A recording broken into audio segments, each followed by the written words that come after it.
7 વર્ષથી મારા બોયફ્રેન્ડ સાથે સંબંધ હતો અને તેણે 4 મહિના પહેલાં જ બધાને કહી દીધું હતું કે અમારું બ્રેકઅપ થઈ ગયું છે, પણ મને ક્યારેય કંઈ કહ્યું નહીં. મને તે ખબર પડી જ્યારે મારી એક બહેનપણીએ તેને તેના માતા-પિતાના ઘરે બીજી છોકરી સાથે પકડી પાડ્યો. તે મહિનાઓથી જૂઠ બોલી રહ્યો હતો, દાવો કરતો હતો કે તે તેના બીમાર દાદા-દાદીને મળવા જાય છે, પરંતુ મને ખબર પડી કે તેઓ તો 2 વર્ષ પહેલાં જ મૃત્યુ પામ્યા હતા. તેની આ હિંમત જોઈને હું સ્તબ્ધ થઈ ગઈ. હું ચીસો પાડી નહીં, હું રડી નહીં.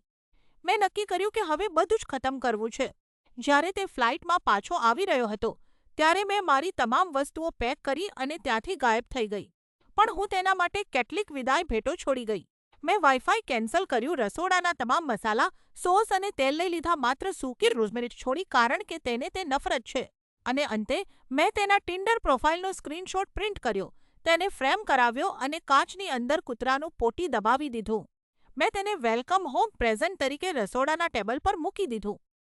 મેં તેને દરેક જગ્યાએથી બ્લોક કર્યો, તેને મારા હેલ્થ ઇન્સ્યોરન્સમાંથી બહાર કાઢ્યો અને અમારો લીઝ કરાર રદ કર્યો. જ્યારે તેણે અંતે મને ઈમેલ કરીને કહ્યું કે મેં તેનું જીવન બરબાદ કરી દીધું, ત્યારે હું ફક્ત સ્મિત કર્યું.